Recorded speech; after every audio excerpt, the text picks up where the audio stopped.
agua, ustedes, el interno y otros aspectos.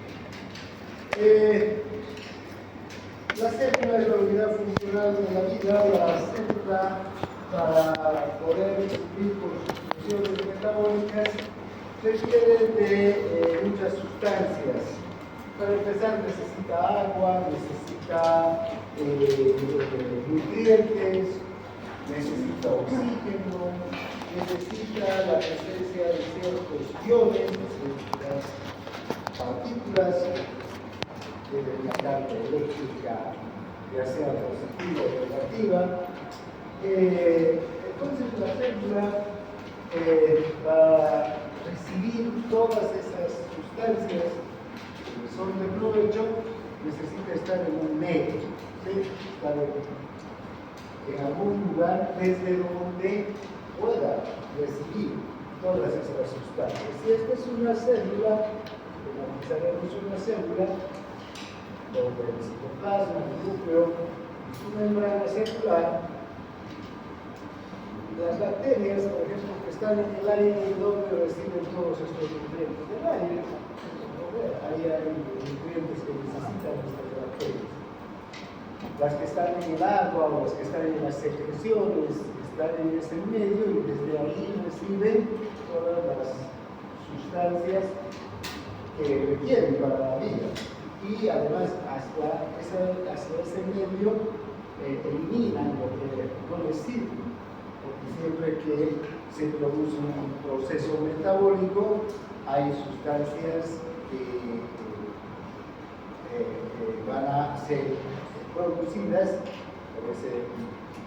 van a ser sintetizadas por ese proceso metabólico, y hay esas sustancias sintetizadas, algunas le son de utilidad a la célula, el ATP, otras también pueden quedarse en la célula, el agua, y otras no le sirven a la célula, hay que eliminar. Entonces, hay un intercambio permanente entonces de sustancias entre el medio que rodea a la célula, ¿no? Hay sustancias que ingresan, aprovechan la célula, y hay otras que la célula ya no necesita, son tóxicas, incluso tienen que eliminar. Nuestras células no están en directo contacto con el medio ambiente, ¿verdad? Incluso la piel es una cubierta totalmente impermeable. Las células de la piel, las que están más superficiales, ¿de dónde reciben los nutrientes? No reciben del aire o del agua cuando entramos al agua. ¿De dónde reciben? De la circulación también, a través de la circulación desde adentro. Las células más superficiales sirven como una cubierta nada más, ¿sí? Y los nutrientes los reciben desde la circulación. Entonces, nuestras células, para recibir nutrientes, tienen que estar rodeados de un líquido. Este líquido tiene que recibir esos nutrientes desde la sangre, desde la circulación, ¿no? Nosotros, ¿cómo obtenemos los nutrientes? Los alimentos, comemos primero, ¿no? Estos nutrientes van al intestino, el intestino se digiere, se absorben, pasan a la sangre, y la sangre se encarga entonces de distribuir los nutrientes por todo el organismo y a todas las células. Ahora, este líquido que rodea a la célula es el líquido extracelular, ¿verdad? Y dentro de la célula hay un líquido intracelular. Estos dos líquidos son bien diferentes, aunque tienen básicamente las mismas moléculas, las mismas partículas, los mismos componentes, pero los tienen en diferente concentración. Por ejemplo, si vemos el líquido extracelular y el líquido intracelular, podemos observar que el sodio, que es un componente importantísimo del líquido extracelular, está en una cantidad de 100 miliequivalentes por litro de líquido extracelular y en el líquido intracelular de 10 a 14 miliequivalentes por litro. Una diferencia enorme, ¿no? Las concentraciones del sodio y de dentro o fuera de la célula. El potasio, que es otro componente importante, dentro de la célula, fuera de la célula, tiene solo 4 miliequivalentes por litro y dentro de la célula, en el líquido intracelular, 140 miliequivalentes por litro. Hay una diferencia entre las concentraciones. Lo mismo podríamos decir del cloro, de fuera tiene 103, adentro tiene 7 equivalentes, el calcio que afuera tiene 2.4 y adentro 0,0001 equivalentes, esa diferencia de concentración del calcio adentro y afuera, o la glucosa que adentro o afuera puede tener, digamos, un promedio de 90 miligramos por decilitro y dentro de la célula puede estar entre 5 y 10, dependiendo del metabolismo de la célula. Si la célula tiene un metabolismo acelerado, así que entra la glucosa al interior, desaparece, ¿no? ¿Por qué? Porque se transforma en ATP. O si el metabolismo de la célula es más bajo, puede ser que haya un poquito la concentración de glucosa. O el oxígeno, que dentro de la célula va a ser que el líquido extracelular va a estar en unos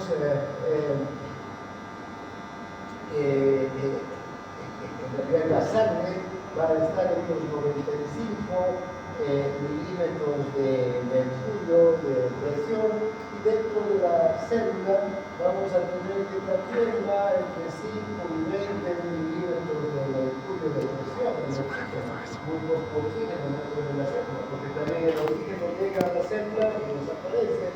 Y finalmente, podríamos poner el ejemplo del dióxido de carbono, dentro de la célula está en 46 milímetros de mercurio y el líquido extracelular va a estar entre 40 y 45 milímetros de mercurio, dependiendo si está en el intestino o está en la sangre. Entonces, podemos observar hay sustancias que predominan en el líquido extracelular y hay otras sustancias que predominan en el líquido intracelular. Lo mismo pasa con los fosfatos, los sulfatos. Los fosfatos son más propios del líquido intracelular que del líquido extracelular. Afuera hay poco fosfato, hay poco sulfato, pero dentro de la célula hay mayor cantidad de sulfato y de fosfato. Ahí está la diferencia. Ahora, para que la célula pueda cumplir todas sus funciones, necesita que el líquido extracelular mantenga unas condiciones casi constantes. Estos valores que vemos aquí tienen que mantenerse de manera casi constante. Puede haber unas pequeñas variaciones en la concentración de sodio o de potasio, pero mínimas. Podría variar el sodio desde 139 hasta 145 miliequivalentes máximo, pero si está por debajo de 135 ya estamos hablando de una alteración que puede poner en riesgo la vida de la célula, y con la premia. Si está por encima de 145, sea 8, 150, estamos hablando de otra alteración que puede poner en riesgo la vida de la célula, la hipernatremia. O si hay poca glucosa, por ejemplo, si no llega la suficiente glucosa, que va a ocurrir las células, especialmente las células del cerebro, no van a recibir los suficientes nutrientes y van a empezar a decaer. La persona que va a tener primero mareos, visión borrosa, puede tener desmayos, desvanecimientos, y si la glucosa sigue bajando todavía, puede haber un coma, un hipoglucémico y finalmente la muerte, si no hay glucosa para el cerebro no puede resistir mucho tiempo sin glucosa. El cerebro necesita tener permanentemente el aporte de glucosa.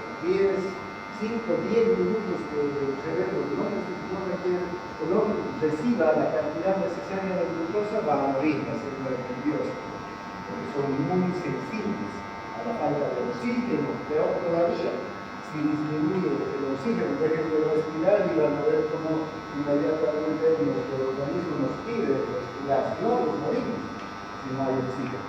Entonces, es necesario mantener estas cosas. Ahora, porque el líquido extracelular tiene estas características, los fisiólogos y uno en especial, Raúl Bernard, fisiólogo muy famoso, le puso a este líquido que rodea las células el nombre del medio interno. Entonces, cuando hablamos del medio interno, pues estamos refiriendo al líquido extracelular. Pero cuando hablamos del medio interno, estamos diciendo que ese medio es el que rodea a la célula y tiene que cosa los nutrientes y las sustancias adecuadas en concentraciones casi constantes para que la célula pueda vivir y desarrollar sus actividades de manera óptima, ¿no? Pueda tener todos los nutrientes que requiere para mantenerse sana, para mantenerse saludable. Varían estas concentraciones y la célula empieza a ser afectada. Entonces, eso vamos a conocer como medio interno. Ahora, este medio interno tiene algunas características. Este líquido que representa el medio interno tiene algunas características. Está siempre en movimiento, ¿verdad? Nunca está detenido. Este líquido se mueve primero en la sangre también tenemos líquido extracelular, tenemos también células, ¿no es verdad? Están las células que son los eritrocitos, los glóbulos blancos, y el plasma que tiene el líquido extracelular. Entonces, este líquido extracelular, el medio interno, cuando está en la sangre, se está moviendo permanentemente. Gracias a quién? Al corazón que va impulsando la sangre. ¿Cuánto tarda la sangre en dar la vuelta a todo el organismo? 1 minuto. Un glóbulo rojo que sale del ventrículo izquierdo en este momento, pasa la aorta, va a tardar 1 minuto en volver otra vez al ventrículo izquierdo, ¿no?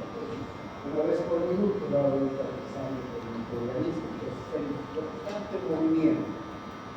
Por otro lado, este movimiento se realiza en 2 etapas. Uno en la sangre y si vamos a decir, haremos una representación muy esquemática. Este es el corazón, este es el ventrículo izquierdo, la aorta.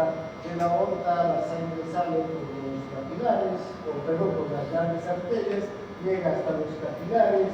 En los capilares hay un intercambio de sangre, o más bien de productos en la sangre. En los capilares hay un intercambio de productos y hasta aquí llega la sangre arterial y desde aquí empiezan las venas vuelven hacia la aurícula derecha, luego de la sangre vuelve por los dedos hacia la aurícula derecha, luego pasa al ventrículo derecho, del ventrículo derecho pasa hacia los pulmones, ¿no es verdad? Y de los pulmones ya la sangre oxigenada, aquí la sangre se oxigena, vuelve por las venas, de aquí sale por la arteria pulmonar a los pulmones y por las venas pulmonares vuelve al ventrículo, a la aurícula izquierda y otra vez al ventrículo izquierdo. Entonces por aquí se mueve la sangre por nuestras arterias, venas y capilares. Pero en los capilares, aquí se realiza el intercambio con el intersticio, ¿verdad? Por decir, aquí están las células es el intersticio, y entonces este líquido, la sangre, no la sangre, sino el líquido, pasa de la sangre hacia el intersticio y este se mueve a través del intersticio. Permanentemente se está moviendo. Es como si por las calles de la ciudad hubieran ríos, ¿no? Agua para pasar con todos los nutrientes, con todo lo que necesitamos nosotros para vivir. Una vez que llega hacia el intersticio, esta agua también entra hacia las células y vuelve a salir de las células. La misma cantidad de sangre que entra sale de las células, se mueve entonces en los tejidos y finalmente ¿hacia dónde vuelve?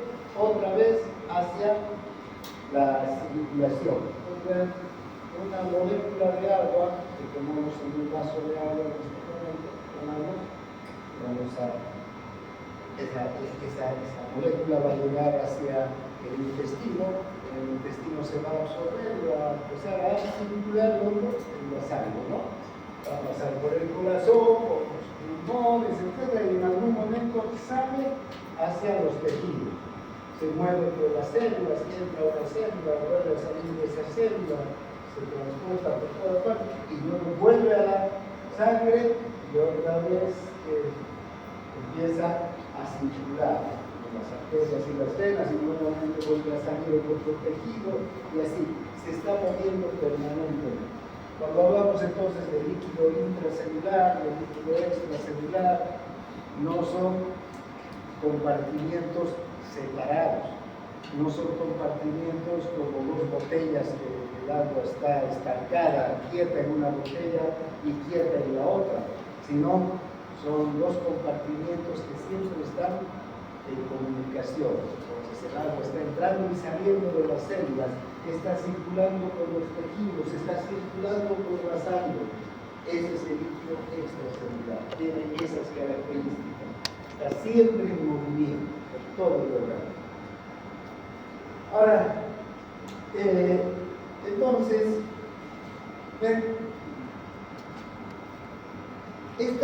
el mantenimiento de estas condiciones casi constantes se conoce con el nombre de homeostasis. La homeostasis, entonces, ¿no? Las concentraciones de los iones, de las moléculas, de agua, de todas las sustancias que están en el líquido extracelular, siempre estén en condiciones casi constantes. Eso garantiza por entero la vida y la salud de la célula. ¿Sí? Ahora,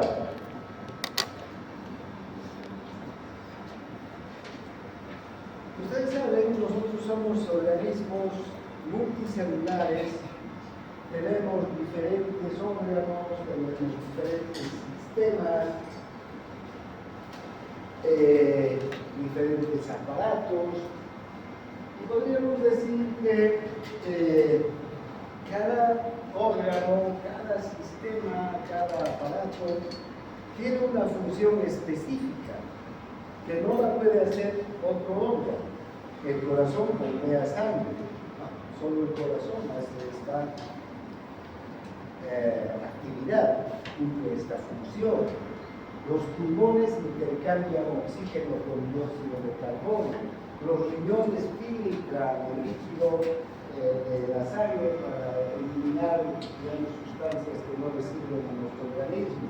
El hígado metaboliza, el estómago muele, ¿no?, los alimentos hasta convertirlos en quimo para la digestión. Cada órgano entonces cumple una función específica. Sin embargo, cada una de estas funciones específicas que cumplen todos los órganos y todos los sistemas es esencial para mantener, ¿qué cosa? La homeostasis. ¿Ya? Ningún órgano trabaja independiente, todos trabajan para mantener la homeostasis. Si un órgano empieza a fallar, ¿qué va a fallar? La homeostasis. Inmediatamente todas las células de nuestro organismo se van a ir viendo afectadas, ¿ya? Vean, hay órganos que aportan, ¿no? Que llevan nutrientes y que participan de la nutrición de cada una de nuestras células. Para empezar está el aparato digestivo, ¿no? Vean que desde la boca empieza la función digestiva, están los dientes, que empezamos por qué, por la masticación, ¿no? Moliendo, triturando, destrozando los alimentos, porque tener una manzana, por ejemplo, tiene todos los nutrientes que nosotros necesitamos, pero para que esos nutrientes lleguen a las células convertidas en glucosa, en aminoácidos, en ácidos grasos, para que lleguen hasta la célula, tienen que ser extraídos de esa fruta, no pueden llegar, no hay manzanas circulando en la sangre, ¿no? Entonces, los dientes ya empiezan a cumplir una función importantísima. Las personas que no tienen dientes no pueden cumplir fácilmente con esta función. ¿Y qué va a ocurrir? Va a haber un impacto en la nutrición celular, ¿no? De hecho, la odontología, por ejemplo, que ha desarrollado dientes postizos, postizas, ahora implantes, ¿para qué? Para que los dientes cumplan esa función esencial de la nutrición. Si no, las personas que no tienen dientes, les cuesta, pues no pueden, tienen que mover, triturar sus alimentos, entonces ya hay una interferencia real en la nutrición. Es un órgano valiosísimo para la nutrición, la nutrición. Luego, el esófago, el estómago, el intestino, todos estos transportan, mueven, mezclan los alimentos. ¿Para qué? Para que en el intestino delgado estas moléculas ya totalmente digeridas puedan ingresar a la circulación. El aparato entonces digestivo es esencial para poner los nutrientes a disposición de las células. Pero el aparato circulatorio cumple una función importante, distribuir esos nutrientes, porque todas nuestras células tienen que recibir la misma cantidad de nutrientes. Hay una cosa interesante, verán que la célula más alejada del capilar, la que esté más lejos del capilar, está más o menos a unos 50 micrómetros de distancia. Entonces, son distancias cortísimas. Entonces, ninguna célula está tan alejada del capilar que se va a ver perjudicada y que no le va a llegar oxígeno, no le va a llegar nutrientes a todas las células que llega por igual, a las células de todo el organismo, ¿no? Entonces, esa función de distribuir los nutrientes de manera equitativa para todas las células es función del sistema circulatorio. Si el corazón, si las arterias, si las venas no están funcionando adecuadamente, no hay nutrientes en el organismo. Luego están los pulmones, ¿no? Que van a captar qué cosa, el oxígeno del aire que nos rodea. Es esencial el oxígeno para la vida. Ya sabemos que si no respiramos en unos minutos, ¿qué va a pasar? Nos morimos. Definitivamente no podemos estar sin respirar más allá de 5 minutos.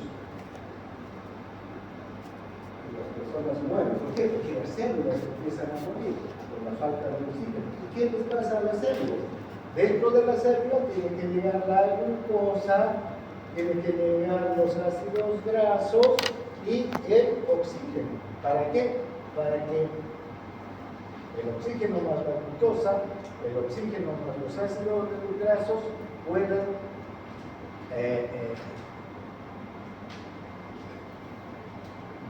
generar reacciones bioquímicas, estas reacciones de oxidación que se llaman, para conseguir ATP.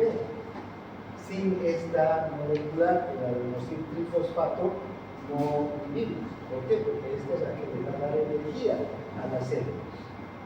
¿Sí? Por falta de energía morimos cuando no tenemos oxígeno, porque nuestras células no están pudiendo convertir los nutrientes, todo lo que comemos, en energía. Y bueno, pues Sin oxígeno estamos condenados a morir. O si hay una enfermedad de los pulmones, que impida que los pulmones aporten la cantidad necesaria de oxígeno hacia la circulación, ¿qué va a ocurrir? Tal vez no nos morimos, pero nuestros tejidos sufren, ¿no? ¿Ya? Nuestros tejidos empiezan a sufrir, nuestros tejidos empiezan a verse afectados, ¿no? Las personas están débiles, las personas están cansadas, las personas sufren desmayos, se deteriora la calidad del tejido, etc. Necesitamos ese oxígeno. Aparecen enfermedades que a la larga te van a ocasionar la muerte igual de las células y de otros. ¿No? Entonces, hay sistemas que cada uno aporta. Cualquiera de estos, de los que hemos visto, falla, ¿quién va a sufrir? La célula. ¿Por qué? Porque se va a ver afectado el medio interno, ¿no? O el hígado, por ejemplo, que cumple unas funciones metabólicas muy importantes. Y hoy en día, con la alimentación moderna más todavía, cada vez que comemos, les gustan los chisitos, las papas fritas, esas que vienen en caja, refresco, todo lo que comemos, galletas que vienen procesadas ya. ¿Qué trae? Un montón de sustancias que no son nutrientes, conservantes, saborizantes, colorantes, o hasta para darles olor, todo eso son moléculas artificiales que cuando ingresan a nuestro organismo no le sirven a nuestro organismo para la nutrición, no son nutrientes, no son hidratos de carbono, no son proteínas, no son grasas que le van a servir al organismo. Y entran al organismo y tienen que ser eliminadas. ¿Sí? ¿Quién se encarga de eliminar? El hígado. ¿Cómo lo hace? Con una serie de enzimas que metabolizan esas estructuras en el hígado que después los manda a la bilis y a través de la bilis los sacamos junto con las heces fecales. El hígado es una central metabólica llena de enzimas para procesar todo lo que comemos en realidad y para que las sustancias tóxicas que nos podrían hacer daño sean neutralizadas. Todos los medicamentos, o no todos, pero la mayor parte de los medicamentos que consumimos, cuando consumimos un medicamento, ¿quién lo metaboliza? El hígado. El hígado es el encargado de neutralizar a esas sustancias. ¿Para qué? Para después eliminarlos, porque no se quedan los medicamentos en nuestro organismo. Esas moléculas entran y tienen que salir a las pocas horas. ¿Y quién neutraliza esas moléculas? El hígado. Ese es un órgano importantísimo para que el medio interno se mantenga depurado, siempre limpio, siempre con las sustancias que necesita la célula para sobrevivir. El propio sistema digestivo, entonces, como el hígado, se encarga de eliminar lo que no sirve, las toxinas que hay en el organismo. Pero también vean el sistema respiratorio, el pulmón, se encarga de eliminar, ¿qué cosa? El dióxido de carbono. Así como llegó el oxígeno desde el aire hasta los pulmones, y hasta las células, el sistema respiratorio, el pulmón, recoge el dióxido de carbono de la sangre, está circulando, y ¿qué hace? Lo elimina hacia afuera. Porque si el dióxido de carbono, este dióxido de carbono que tiene que estar en concentraciones muy bajas en los tejidos, se acumula, nos puede causar ¿qué cosa? Hipoxia, cianosis y finalmente la muerte, ¿no? Entonces, el dióxido de carbono tiene que estar saliendo. Cada vez que metemos oxígeno, ¿qué devolvemos? Dióxido de carbono con la respiración. Entonces, todos nuestros aparatos y sistemas trabajan para mantener las condiciones adecuadas del líquido extracelular. Los riñones son otro órgano que ayuda a filtrar y a eliminar lo que no necesitamos.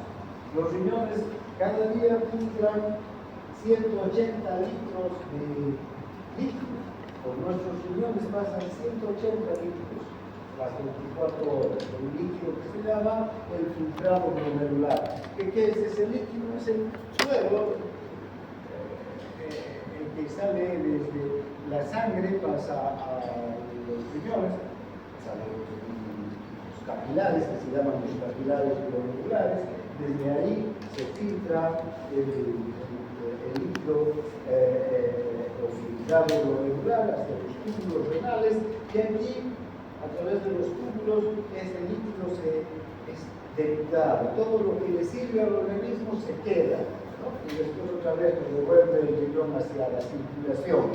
Y lo que no sirve, lo envía ¿hacia dónde? Hacia la orina. ¿Y cuánto orinamos? 1 litro, 1,5 litros, dependiendo de cuánto líquido hemos tomado, de si no hemos sudado mucho durante el día, si no hemos calor y hemos eliminado más con el sudor, si no hemos hecho ejercicio, pero digamos en un promedio vamos a eliminar entre 1 litro y 1,5 litros de orina. De los 180 litros filtrado, que se ocupa de filtrar el riñón, solamente elimina 1,5 litros, y ese litro de agua está cargado de ¿qué? De cosas que ya no nos sirven, ¿no? Está cargado de urea, de creatinina, de tóxicos, de toxinas, que el riñón se encarga de eliminar, que no se quede en el líquido extracelular, sino que se vaya, ¿no? Y lo eliminamos. Por eso es que las personas con insuficiencia renal, que es una enfermedad grave, pueden morir en semanas, en días, sin insuficiencia muy grave. ¿Por qué? Porque no hay ese órgano que esté botando lo que no nos sirve. Entonces, cuando las personas tienen insuficiencia renal, quiere decir que su riñón ya no funciona. ¿Qué tienen que hacer? Trasplante del riñón, ¿no? Para buscar lo que es doble un riñón. Y si no, tienen que ir a la diálisis, ese aparato, cada 2 veces por semana, hacerse la diálisis. En ese riñón importante que es, ¿no? No es un órgano secundario, es un órgano esencial para la vida. Sin riñón no podemos sobrevivir más allá de los 4 días. Porque se encarga de mantener el medio interno en condiciones casi constantes, ¿no? Bota lo que no sirve y hace que se quede lo que sirve. Hay otras estructuras y otros sistemas también en nuestro organismo que ayudan al mantenimiento de la homeostasis. El sistema muscular, por ejemplo, el sistema musculoesquelético es esencial ¿para qué? Para conseguir nutrientes, ¿no? ¿Verdad? Los animales multicelulares necesitamos para conseguir comida, ¿qué cosa hacer? Ir a buscar, pues no está la comida ahí a mi alrededor, ¿no?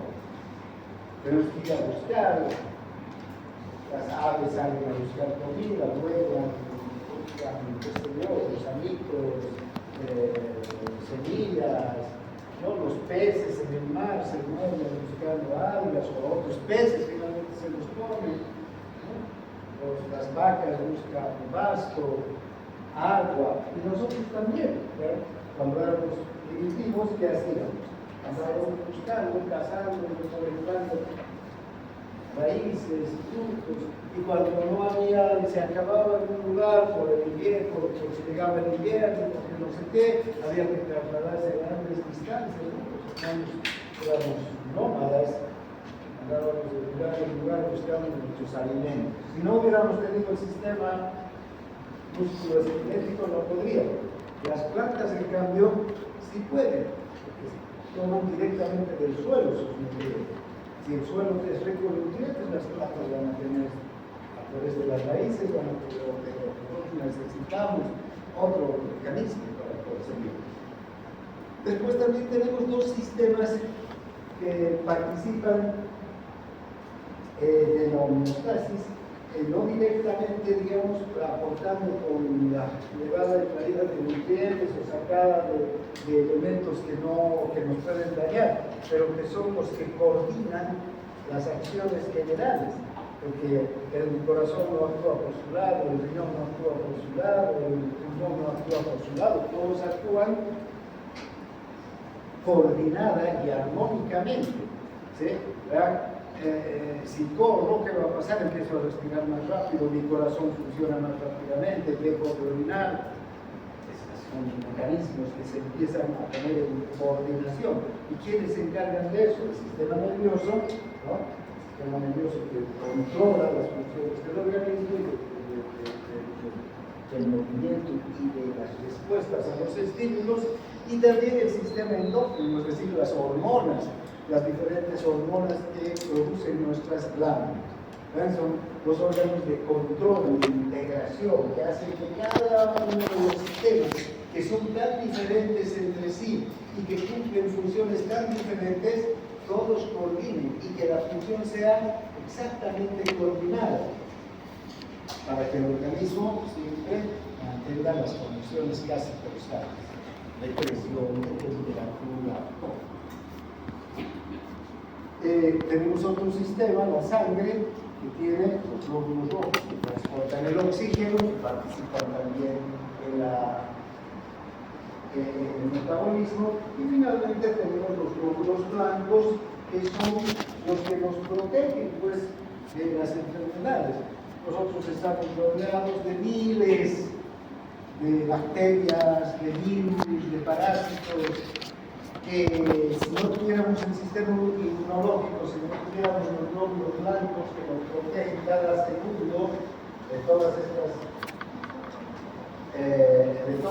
microorganismos, no pudiéramos vivir una semana, porque aunque no los veamos, por ejemplo aquí, hay miles de millones de virus, bacterias que están en el ambiente. No nos matan, ¿por qué? Porque tenemos un sistema inmunológico que nos mantiene a raya, a no ser que haya una bacteria que aumenta su concentración, digamos, de manera que puede superar nuestras defensas. Pero después normalmente no nos pasa nada porque nuestros glóbulos blancos están poniendo un límite a la bacteria. ¿No? Como ustedes ven, entonces, todos nuestros órganos, todos nuestros sistemas aportan al medio interno y ayudan a que el medio interno se mantenga en condiciones casi constantes. Finalmente, hay unos mecanismos de regulación del medio interno que son dos. Uno es el mecanismo de retroalimentación negativa. ¿Cómo regula este mecanismo de retroalimentación negativa? Se dice que cuando un valor se aumenta o disminuye, ¿sí?, se desencadena una serie de cambios en el organismo, un mecanismo de retroalimentación negativa, que consiste en una serie de cambios que van a volver a ese valor que ha subido o ha bajado a su valor promedio, su valor normal. Por ejemplo, cuando baja la presión arterial, por algún motivo, baja la presión arterial. ¿Sí? Si se baja mucho la presión arterial, ¿qué ocurre? No hay suficiente sangre al corazón. Y si no hay suficiente sangre en el corazón no puede bombear la sangre necesaria hacia los tejidos. Y si los tejidos no reciben la sangre necesaria, en especial el oxígeno necesario, podemos dar un shock, un coma rápidamente. Entonces, ¿qué pasa cuando baja la presión arterial? Inmediatamente tenemos unos receptores, los varoreceptores que están en la carótida, que están en la aorta, se llaman varoreceptores porque perciben cambios en la presión arterial. Si baja la presión arterial, estos varoreceptores inmediatamente perciben ese cambio y envían una señal hacia el sistema nervioso, hacia el túbulo raquídeo, hacia el hipotálamo, donde hay células especializadas, núcleos especializados que reciben este estímulo e inmediatamente activan una serie de cambios, ¿no?, enviando estímulos también. Estos núcleos envían estímulos a través del sistema simpático, por ejemplo, hacia las arterias. ¿Para qué? Para que las arterias se contraigan. Si las arterias se contraen, las venas